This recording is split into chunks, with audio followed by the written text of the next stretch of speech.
I started off in school in downtown. It didn't work out too well, but I got a good teacher at Squaw Bay. Her name is Mrs. Osborne. Mm-hmm. Very good teacher, dedicated, good teacher. Lots of patience, worked hard, took an interest in us guys, and we were all together in one class, different little grades, 1, 2, 5, 6, and so that's where we really got going on my education, see.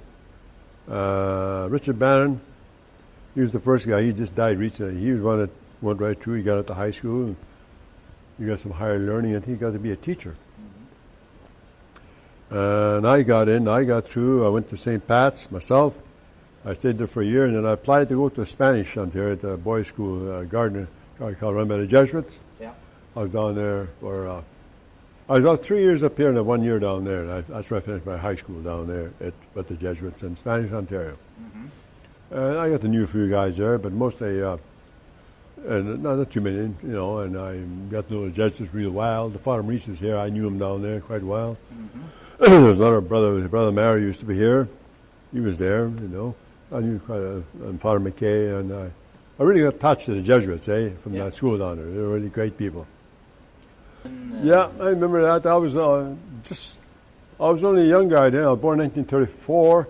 I'm not sure when that was built, but 1939. I was old enough to know what it was. It looked very beautiful, open air, just like in the movies. You know what I mean? Oh, it was open air. Open air, yeah. Really, you wouldn't dance over the winter time; you'd freeze your butts off. But and a nice hardwood floor and a railing around like that. And I remember the music playing up there, swing music, big band sometime, and people dancing away and swinging around.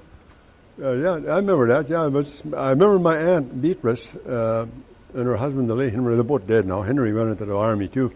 That's where they were up there, and took me out the one time to see it. So that I don't know how long that lasted. Who built it? How long it lasted? I don't know.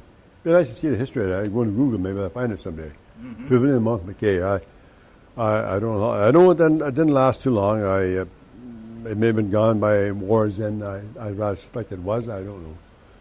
But it was quite an attraction, Yeah. No, he liked being chief. He liked serving the band. He liked serving the people. He liked helping people. That was his point in life, He didn't look for any big rewards. Just get the job done, help the neighbor, help the people out, He was a soft guy, but he could be tough too, but, he wanted to see justice, you see. I think he was the first one that coined the phrase, and maybe before him, after him. He says, it's welfare, he says, that's killing us. He's right on. Yeah. It's killing everybody. That's just Native people. No. People uptown. Yeah. People uptown, they say the whole damn society's going that way. Exactly. When I was young growing up, they used to tell me, they used to call welfare at that time relief. Capital letters, relief.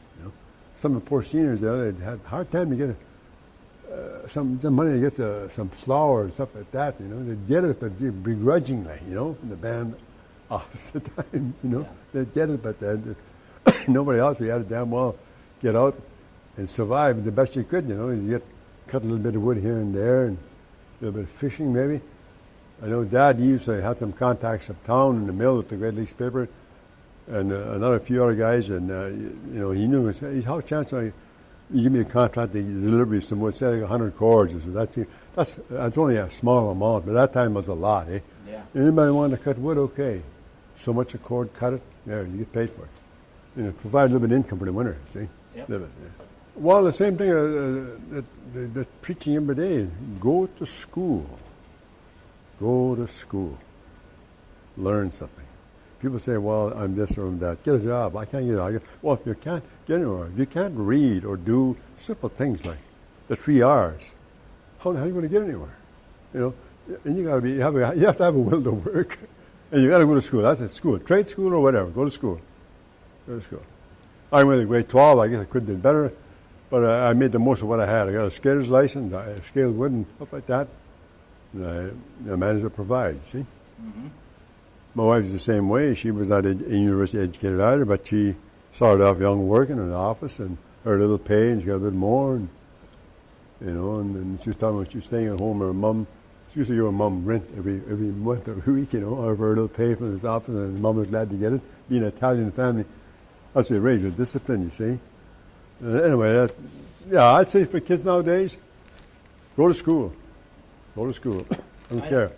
I know in the one interview I did with Mel Purvis, he told me about how you walk walk to school from Squaw Bay? Yeah, I did that. Yeah, I wanted to.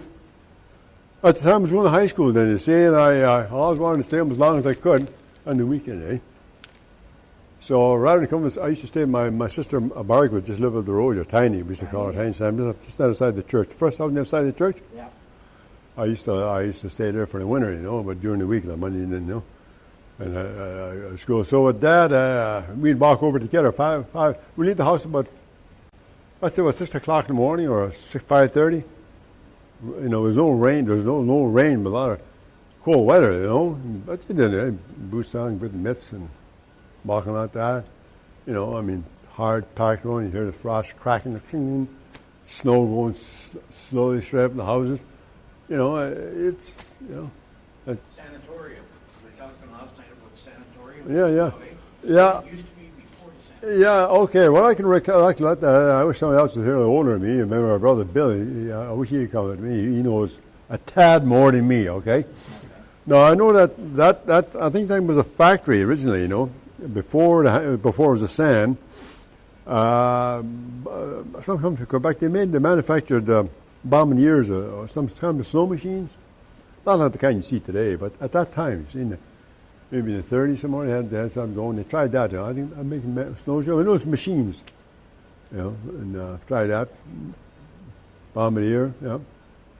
I think I've seen pictures of them somewhere. They're really old and crude looking, but they had those. And for some reason, I guess it didn't, whatever reason, I don't know. And then it was turned into a hospital, a convalescent place, you know, TB patients. I'm not sure. I thought I said 20 beds, 22, I'm not sure. But it went into a hospital, okay? And that's all. Remember when the Finland, those cabins over in Byland, when they used to stay out there? Yeah. I just as I got old enough to get out on our boat, they still had the cabins. They're really neat cabins on the east end of Pie Island, eh? Owned by some people in town. They call it Finns, I guess.